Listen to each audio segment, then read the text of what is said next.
Corea, uno de los conflictos más interesantes y omitidos cuando se trata de enfrentamientos entre blindados. Los coreanos del norte y hasta cierto punto los chinos sufrieron muchas bajas de tanques. Un estudio de 256 tanques norcoreanos, 223 dañados y 33 destruidos en julio a noviembre de 1950 acreditaría la causa de estas bajas de la siguiente manera: 97 bajas a causa de tanques norteamericanos, o sea, los M24 Chaffee, los Sherman, M26 y M46. 28 bajas a causa de artillería, 22 bajas a causa de bazucas, una a causa de minas, 3 a causa de granadas, 29 a causa de aeronaves y 63 por causa desconocida, que la mayoría fueron probablemente bajas por napalm. Para el fin de la guerra, habrían 119 acciones de tanque versus tanque. En estos enfrentamientos contra los T-34-85 y Su-76, los norteamericanos reclaman 97 bajas de T-34, perdiendo 34 tanques a cambio, una tasa de bajas de 3-1 a favor de los norteamericanos. Pero en el gran esquema de las cosas, más allá del esquema de tiempo en el cual se recaudaron estos datos, la mayoría de bajas norcoreanas no fueron debido a las acciones de los tanques estadounidenses, sino que por armas aéreas que habrían destruido a cualquier tanque en el arsenal soviético. Además, los T-34 y Su-76 ya estaban obsoletos para 1950. El nuevo T-54 modelo 1949 ya estaba en la línea de producción, y las pérdidas en Corea no refutaron en absoluto el diseño de tanque soviético. De hecho, confirmaron el hecho de que la Unión Soviética necesitaba invertir en nuevos tanques. Ahora bien, nadie sabe a ciencia cierta por qué los tanques norcoreanos rindieron de forma tan pobre como lo hicieron. Hasta donde sabemos, 8 de 10 tanquistas norcoreanos morían durante la guerra, así que pocos quedaron para contar su historia. Los soviéticos tampoco escribieron o publicaron estudios acerca de la guerra como acerca del rendimiento de sus blindados en esta guerra, así que nos quedan conjeturas fundamentadas.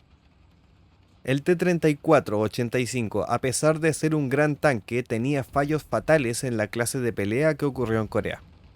Para empezar, no era lo suficientemente duro para resistir tiros de los cañones de 76 y 90 milímetros, especialmente las nuevas municiones APCR empleadas por los norteamericanos, siendo capaces de perforar al T-34 en cualquier punto y básicamente a cualquier distancia.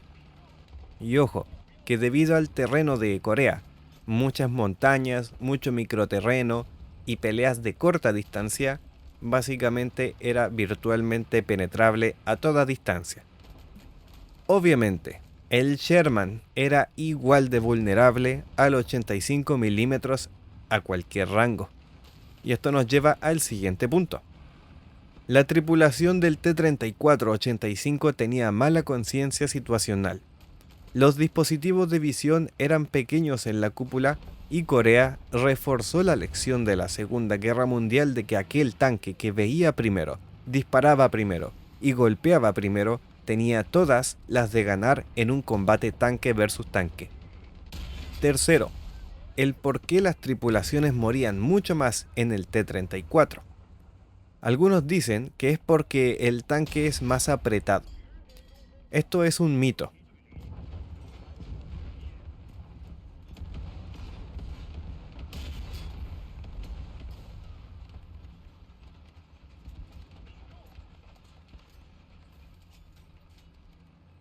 La verdadera razón por la que el 82% de la tripulación moría o era herida era debido al hábito de los tanquistas norteamericanos, hábito enseñado hasta el día de hoy, de que debían dispararle a un tanque hasta que se deformara o hasta que se quemara. Entonces, si al primer tiro la munición perforaba y mataba, digamos, al conductor y hería al artillero, el norteamericano volverá a dispararle al tanque, rematando al artillero o matando al cargador o al comandante.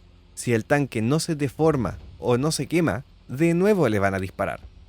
Esta hipótesis que yo he conjurado explica perfectamente el fenómeno que se vio.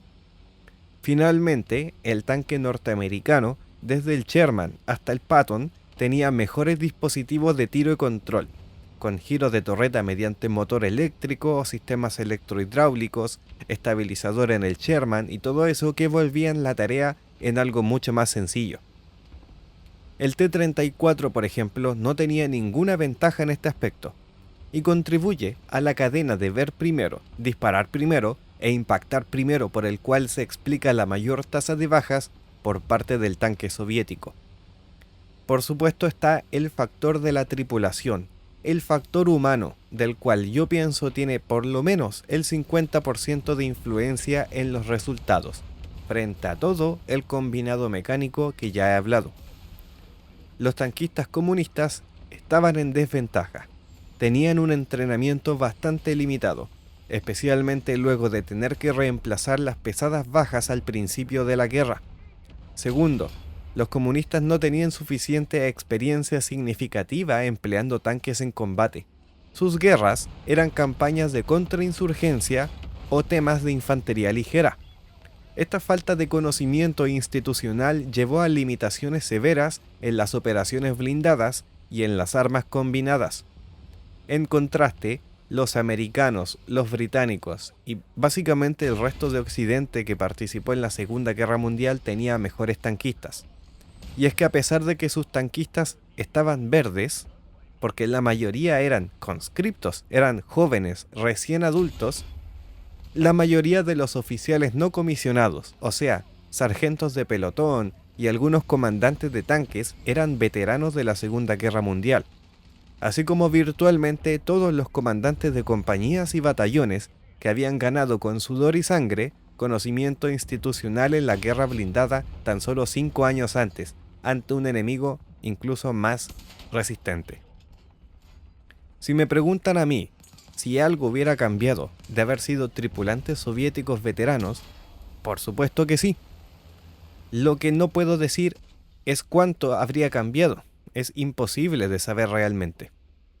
En este ejercicio de hipotéticos, ¿estos tanquistas habrían venido con T-34 y Sukhoi 76? ¿O con T-54 e IS-2? Porque ahí la historia hubiera sido bastante diferente. Así que no encuentro mucha utilidad a darle vueltas a esto realmente. Más que nada para que quede claro, porque yo sé que les gusta malinterpretarme, porque si yo hablo bien de los norteamericanos, inmediatamente eso significa que los soviéticos eran penca. Estoy diciendo todo lo contrario. Lo que estoy diciendo es que eran los norcoreanos y los chinos los que eran penca. En fin, eso es todo. Una pieza de historia, una pieza de información que espero haya resultado interesante, entretenida para todos. Y eso, nos vemos en otro video.